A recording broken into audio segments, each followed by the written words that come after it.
విన్భక్తి ప్రేక్షకులందరికీ నమస్కారం. మనతో పాటు ఉన్నారు ప్రముఖ ఆధ్యాత్మికవేత్త, జ్యోతిష్య మరియు వాస్తు పండితులు బ్రహ్మశ్రీ డాక్టర్ గుండెపూడి శివసుధీర్ శర్మ గురువు గారు ఉన్నారు. మాట్లాడదాం. నమస్కారం గురువు గారు. జై శ్రీరామ్.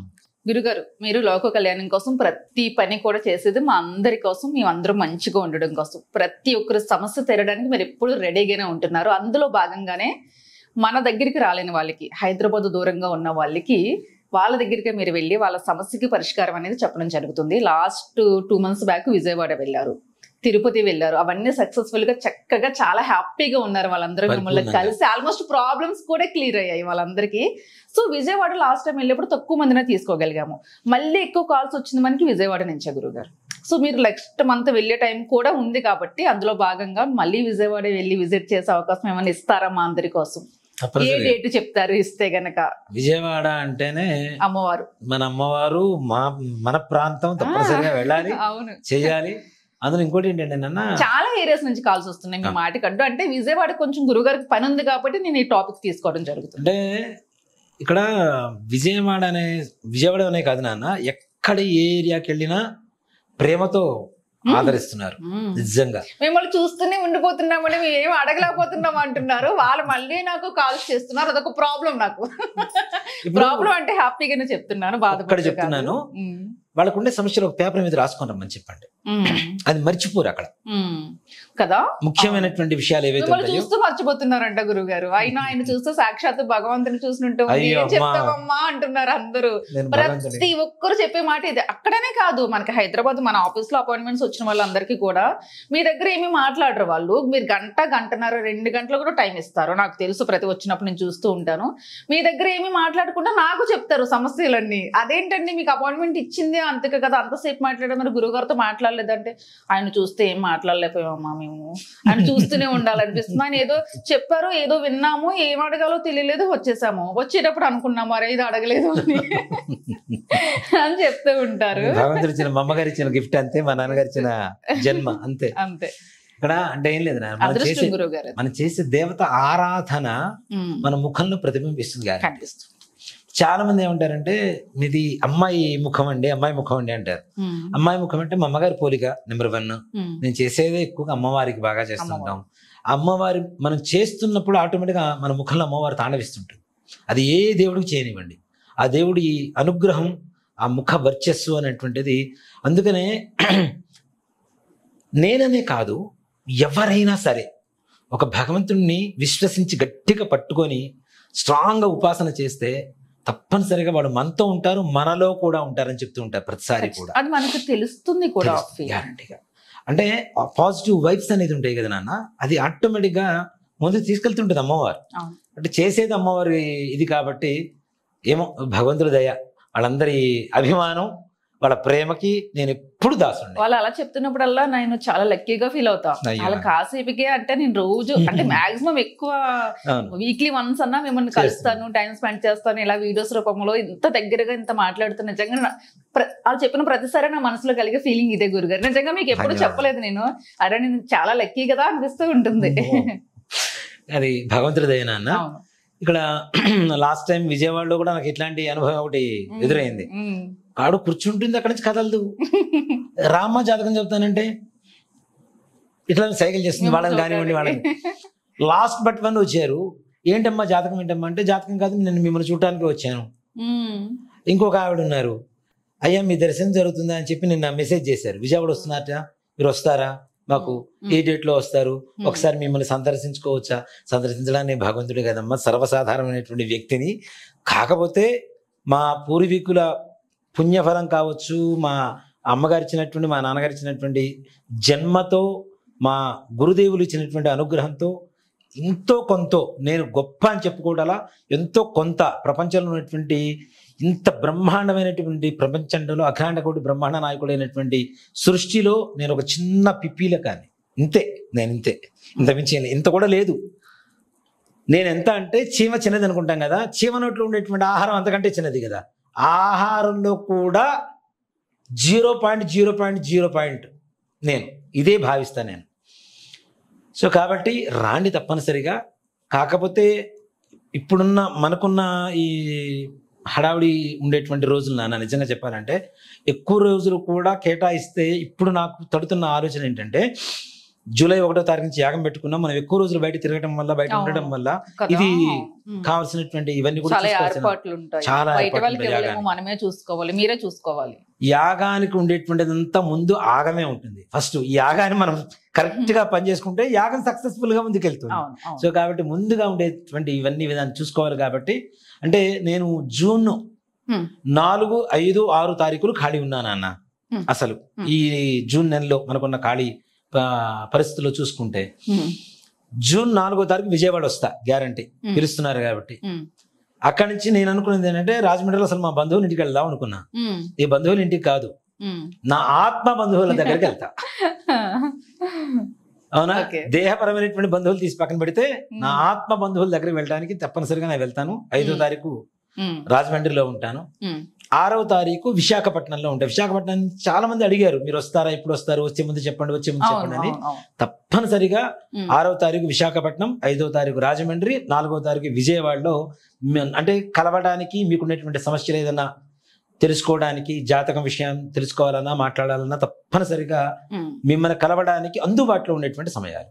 నేను ఒక విజయవాడ అడిగాను, మీరు రాజమండ్రి అండ్ వైజాగ్. సూపర్. తప్పనిసరిగా, అంటే అందరూ మన వాళ్ళే కదా, అందరూ మన వాళ్ళు. నిజంగా ప్రతి ఊరు నుంచి ఫోన్లు వస్తున్నాయి మనకి. ఎక్కువగా కాల్స్ వస్తున్నటువంటి ఇదేంటంటే అనంతపూరు, చిత్తూరు, కడప, కర్నూలు, బెంగళూరు, వెస్ట్ గోదావరి, ఈస్ట్ గోదావరి, వైజాగ్, కాకినాడ, రాజమండ్రి, తర్వాత బెంగళూరు, బెంగళూరు. సో ఇక్కడ వాటిల్లో ముందు మనకి ఇటువైపు విజయవాడ దాకా పోతున్నాను అన్న. విజయవాడ నుంచి రాజమండ్రి పెద్ద దూరం కాదు, రాజమండ్రి నుంచి వైజాగ్ పెద్ద దూరం కాదు. సో కాబట్టి దగ్గరలో ఉండేటువంటి ప్రాంతాలే. కాబట్టి 4వ తారీఖు విజయవాడ, 5వ తారీఖు రాజమండ్రి, 6వ తారీఖు వైజాగ్. జూన్ నెలలో అందుబాటులో ఉంటే తప్పనిసరిగా ఎవరైనా కలవాలి అనుకున్న వాళ్ళు కలవండి. నిజంగా సమస్యకి పరిష్కారం చూపబడుతుందా, పరిష్కారం ఉంటుందా అంటే, పరిష్కారం లేనటువంటి సమస్య భగవంతుడి సృష్టిలో ఎక్కడా లేదు. అది డీప్గా జాతకం చూసి చెప్పగలిగినటువంటి స్తోమత ఉంటే ఏ సమస్యనైనా పరిష్కారం చేసుకోవచ్చు, దాంట్లో అనుమానమే లేదు. చావు ఒక్కదానికే పరిష్కారం ఎక్కడా లేదు, మిగిలినన్నిటికీ పరిష్కారం అంతే కదా, మన చేతిలో లేదు. కాబట్టి ప్రతి సమస్యకి పరిష్కారం చూపబడుతుంది. రాండి, సంప్రదించండి. దయచేసి ఎప్పుడు చెబుతూ ఉండేదే 8143666818 ఈ నెంబర్కి కాల్ చేయండి. ముందుగా నమోదు చేసుకోండి. మీ ఇంట్లో ఎంతమంది జాతకాలు చెప్పించుకుంటారో అది కూడా ముందుగానే నమోదు చేసుకోండి. అంటే ఒక మితమైనటువంటి సంఖ్య, పరిమితమైనటువంటి సంఖ్యకి అంతమందికి మాత్రమే అపాయింట్మెంట్స్ ఇవ్వడం జరుగుతుంది. మినిమం రుసుము అనేది ఉంటుంది కదా, ఉంటుంది తప్పనిసరిగా. అందులో ఇంకోటి కూడా ఏంటంటే, లాస్ట్ టైం మనం చేసినప్పుడు అంటే ఇది మనం చెప్పలేదు కదా, అందరూ మామూలుగా చెప్తారేమో, గురుగారు వస్తున్నారేమో అనుకున్నారు. దాని గురించి నేను ఇప్పుడు నిజంగా వస్తుంది మీకోసమే. నాకు నా ఖర్చులు కావచ్చు, ఇవి కావచ్చు, ఏదైనా మెయింటెనెన్స్, ప్రాక్టికల్ గా మాట్లాడితే డ్రైవర్ ఉంటాడు, కార్ ఉంటుంది, ఖర్చులు ఉంటాయి, హోటల్ రూమ్స్ ఉంటాయి, ఇవన్నీ కూడా ఖర్చుల కిందకి వస్తాయి కదా. సో అలాగే ఇక్కడ ఏంటంటే, ముఖ్యంగా గురుగారు టెంపుల్ కడుతున్నారు కాబట్టి టెంపుల్ కి మనం ఇచ్చే ప్రతి రూపాయి దాంట్లో టెంపుల్ కి ఖచ్చితంగా భాగం వెళుతుంది. కాబట్టి మినిమం అన్నా తీసుకోవాల్సిన అవసరం ఉంటుంది తప్పనిసరిగా. కాబట్టి ఇలాంటి వ్యయప్రయాసాలతో కూడుకొని మీ దగ్గరకు వస్తున్నాను కాబట్టి నిజంగా అందరూ ప్రేమమూర్తులేనన్న, గ్యారంటీ. నాకు అదే అనిపిస్తుంది, వచ్చిన వాళ్ళందరినీ బాబాయ్, అక్క, బాబా అని పిలవాలనిపిస్తుంటుంది నాకు. వాడు మాట్లాడే విధానం చూస్తే కూడా. నేను ఇక్కడ నా దగ్గరకు వచ్చి కూర్చున్న వాళ్ళని కూడా అలానే ట్రీట్ చేస్తాను అన్న. మొన్న ఒకళ్ళు ఎవరు నర్సరావుపేట నుంచి ఒకళ్ళు వచ్చారు, అని చెప్పా, మీరు మా సిస్టర్ అమ్మ, మీరు మా అక్క, నా మేనగోడలు పెళ్లి నా బాధ్యత, నేను తీసుకుంటే మీరు ఏం బాధపడకండి అని చెప్పి పంపించాను. అంటే నాకు అలానే అనిపిస్తుంటుంది. వాళ్ళందరూ ఏదో ఎక్కడో ప్రయోజనంలో నాకు వీళ్ళందరూ ఒక కుటుంబం అనిపిస్తారు గురుగారు. ప్రతి మనిషి కంటే ఆ కంఫర్ట్నెస్ ఇచ్చేస్తారు, ఫ్రీగా చెప్పేద్దాము మన ఇంట్లో పర్సన్ అనే చనువు ఉంటుంది మీ దగ్గర. రకంగా భయం ఉన్నప్పటికీ చనువు కూడా ఉంటుంది. అసలు నా దగ్గర భయపడాల్సిన అవసరం లేదండి. మనందరం ఒకటే కుటుంబం మాది. నేను పుట్టి పెరిగింది నా 11 ఏళ్ల వరకు ప్యూర్ విలేజ్ లో పెరిగా. ఊళ్ళల్లో బంధుత్వాలు ఎలా ఉంటాయి అనేది నాకు బాగా తెలుసు. దేనికంటే నేను ఇప్పటికి మా ఊరు వెళ్తే మామ, బాబాయ్, పిన్ని, ఇట్లాంటి తాత, అవ్వ, నాయనమ్మ, అమ్మమ్మ ఇట్లాంటి వరుసలతోనే పిలుస్తూ నేను పలకరిస్తూ ఉంటా. సో కాబట్టి నాకు ఆ వరుసలు అంటే ఇంకా ఇష్టం. నాకు కులంతో, మతంతో సంబంధం లేదు. నాకు నిజంగా చెప్పాలి అంటే మన అనుకోవటం నాకు చేతనైనా, నాకు తెలిసిన ధర్మం. అంతే.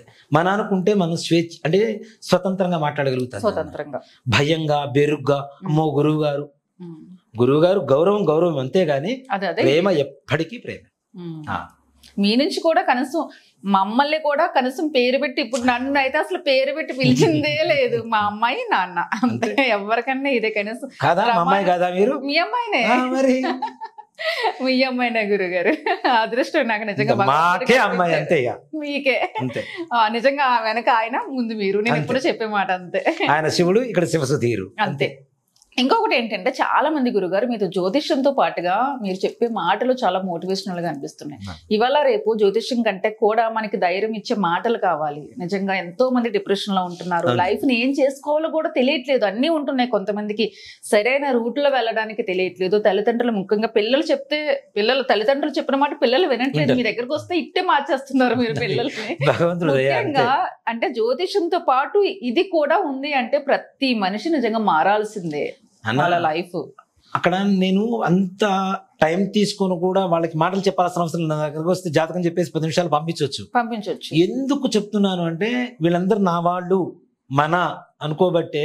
అరే ఇప్పుడు నా కొడుకు పాడైపోతుంటే నేను చూస్తుండగలుగుతానా? నా మేనల్లుడు, నా కొడుకు, నా మేనగోడలు, నా అక్కో, నా చెల్లు పాడైపోతుంటే చూస్తుండగలుగుతామా? ఉండలేం కదా. సో నా దగ్గరకు వచ్చిన ప్రతి వ్యక్తి మన వాళ్ళు అనుకుంటాను కాబట్టి ఆ ప్రేమ ఆటోమేటిక్గా వచ్చేస్తుంది వాళ్ళని చూస్తే. అవును. రాత్రి ఎవరు ఎక్కడి నుంచో వచ్చారు, చిన్న పిల్లవాడు. వాడు నేను రీల్స్ చూస్తుంటాను, గేమ్ ఆడుతుంటాను అన్నాడు. రేపటి నుంచి నువ్వు సుబ్రహ్మణ్యేశ్వర స్వామి వారికి పూజ చేస్తావా లేదా అన్న. సుబ్రహ్మణ్య స్వామి నాకు చాలా ఇష్టం, ఏం పూజ చేయాలి అని అన్నాడు. వాడు యూట్యూబ్ లో హిస్టరీలో సెర్చ్ చేసి పెట్టా, సుబ్రహ్మణ్య భుజంగ స్తోత్రం నాన్న. ఎంత నాన్న? 4 ఏళ్ళు పిల్లవాడు. ఇది వినాలి రేపటి నుంచి అని అన్న. ఇందాక మధ్యాహ్నం వాళ్ళ అమ్మ ఫోన్ చేసింది, గురువుగారు మీరు ఏం చెప్పారు నాకు తెలియదు, మంగళవారం వాడి నుంచి స్టార్ట్ చేశాడండి వాడు, మా అమ్మ బాగుండాలి, మేము అందరం బాగుండాలని చెప్పి దండం పెట్టుకుని వాడు వింటున్నాడు అండి అని చెప్పింది. నాకు చాలా హ్యాపీ అనిపించింది. మీరు చెప్తే వెంటనే తీసుకుంటారు గురుగారు, మారతారు చెప్పే విధానం. నేను తల్లిదండ్రులు కూడా అదే చెప్తానన్న, పిల్లలు మాట వినని వాళ్ళు కాదు, మనం చెప్పే విధానంలో మనము అధికారమో లేదంటే ఒక కోపమో బాధతోనో చెప్తున్నాం. అది ప్రేమతో చెప్తే ఎవరైనా వింటారు. ఎంతమంది పెళ్లిళ్ళు చేసుకోము అన్న వాళ్ళు కూడా గురుగారితో మాట్లాడి పెళ్లిళ్ళు చేసుకుంటారు. వాళ్ళ పేరెంట్స్ నిజంగా పండగ వాళ్ళందరికీ. పెళ్లిలోనే కాదు, ప్రతి ప్రాబ్లము జ్యోతిష్యపరంగా ఇదంతా చెప్తారు. ఇదంతా ఒక ఎత్తు అయితే మీరు చెప్పే మాటలకు చాలా ధైర్యాన్ని ఇస్తాయి, మోటివేషన్ లాగా పనికొస్తాయి అందరికి. భగవంతుడి అనుగ్రహం. ఒక ప్లానింగ్ కూడా గురుగారు మీరు ఇవన్నీ మీరు రియల్ లైఫ్ లో చూసేసిన వాళ్ళని ప్రతి చాలా మందిని కలవడం వల్ల ఎవరితో ఏం మాట్లాడితే ఎలా మాట్లాడితే మన దారిలోకి వస్తారు. ఇప్పుడు జాతకం చెప్పడం అనేది సమస్య కాదు, అది నేర్చుకున్నాను కాబట్టి. కానీ ప్రొఫెషనల్ మాట్లాడడం అనేది బై జీన్స్ రావాలి. ముఖ్యంగా ఎదురు వాళ్ళని మన ఓన్ చేసుకుంటే మనం చెప్పే తప్పనిసరిగా మారుతారు, నాన్న వింటారు. నా తాపత్రయం కూడా అదే. నేను చెప్పే జాతకం విని నాకు డబ్బులు ఇవ్వండి ఇది కాదు.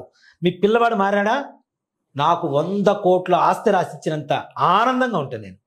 నాకు నిజంగా ఎవరన్నా గుడ్ న్యూస్ చెప్తుంటారు నాన్న. ఇందాక కూడా చెప్పాను నేను, మనం పోయిన సంవత్సరం నవంబర్లో తీసుకెళ్ళాను నాన్న, జూన్లో తీసుకెళ్ళాను నేను. ఎక్కడికి? గోకర్ణం తీసుకుని వెళ్ళా. దాదాపు 22 సంవత్సరాల నుంచి బాధపడుతున్నటువంటి ఆస్తి వివాదం ఏదైతే ఉందో అది క్లియర్ అయిపోయింది నాన్న. వాళ్ళ అమ్మగారు జూన్లో తీసుకెళ్ళాను. మళ్ళీ వాళ్ళ అమ్మగారు చనిపోయిన తేదీ కూడా తెలియదుట వాళ్ళకి. అక్కడ ఏదైతే గోకర్ణంలో మోక్షనారాయణ వెళ్ళి చేశారో అదే రోజున తద్దినం పెట్టుకుని ప్రతి సంవత్సరం అని చెప్పాను నేను. ఆ తద్దినం ముందు రోజుకి ఈయన చేతికి డబ్బులు వచ్చేసినాయి, 40 లక్షల రూపాయలు. 22 సంవత్సరాల నుంచి పోరాడుతున్నాడు ఆ ఇంటి కోసం, 4-5 పోరాడుతున్నాడు. అలాంటిది డబ్బులు మొత్తం వచ్చిందని చెప్పి ఆయన ఫోన్ చేసి, బ్రాహ్మణ అతను కూడా అబ్బాయిని పిలిపించి ఒకసారి అబ్బాయిని పిలిపించన్నట్టు వాళ్ళ మేనగోడలతో. దేనికి అంటే అబ్బాయితో చెప్పాలి, ముందు అబ్బాయితో చెప్పాలని. ఏంటంటే ఫోన్ చేశారు నాకు ఆయన, చెప్పండి అని అన్న. ఇల్లు వచ్చింది అబ్బాయి, ఇల్లు వచ్చేసింది, నా డబ్బులు వచ్చేసినాయి, ఇవాళ కరెక్ట్ సంవత్సరం అబ్బాయి రేపటికి మా అమ్మకి తద్దిని పెడుతున్నారు రేపు అని అన్నాడు. పూజ చేయించుకొని చాలా హ్యాపీ అండి. అంటే డబ్బులతో పాటు వాళ్ళ ఆస్తి, అది చాలా తృప్తికరమైన విషయం. పూర్వం నుంచి వస్తున్నటువంటి వాళ్ళ పిత్రార్జితం ఏదైతే ఉందో తినేటువంటి హక్కు ఉన్నటువంటి వాళ్ళు కూడా చెందకపోవడం కూడా మహాపాపమే కదా. అవును, చాలా మంది గురుగారు ఆస్తులు రాక చాలా ఇబ్బంది పడుతుంది, పూర్వం నుంచి వచ్చే ఆస్తులు. సో కాబట్టి ప్రతి సమస్యకి పరిష్కారం చూపబడుతుంది, రాండి తప్పనిసరిగా. బాధతో వచ్చిన ప్రతి ఒక్కళ్ళకి సంతోషంగా పంపించే బాధ్యత నాది. సంతోషంగా, ధైర్యంగా సమస్య నివారణతో నివారణ. జాతకం లేని వాళ్ళు కూడా చూపించుకోవడానికి రావచ్చు కదా? రావచ్చు. తప్పనిసరిగా నేను చూసేటువంటి జాతకాలు, ఇప్పుడు జాతకం లేదు, వాళ్ళ పిల్లల జాతకాలు ఉంటే తీసుకోవచ్చు. వాళ్ళ పేరు కూడా తప్పనిసరిగా ఒక జాతకానికి కావాల్సినటువంటి ఒక ప్రధానమైనటువంటి అంశంగా తీసుకొని చెప్పుకోవచ్చు తప్పనిసరి. ఓకే గురుగారు, మంచి అవకాశం కల్పిస్తున్నారు. ఖచ్చితంగా అందరూ వినియోగించుకుని ముందుగానే నమోదు చేసుకోండి. జై శ్రీరామ్ గురు. జై శ్రీరామ్.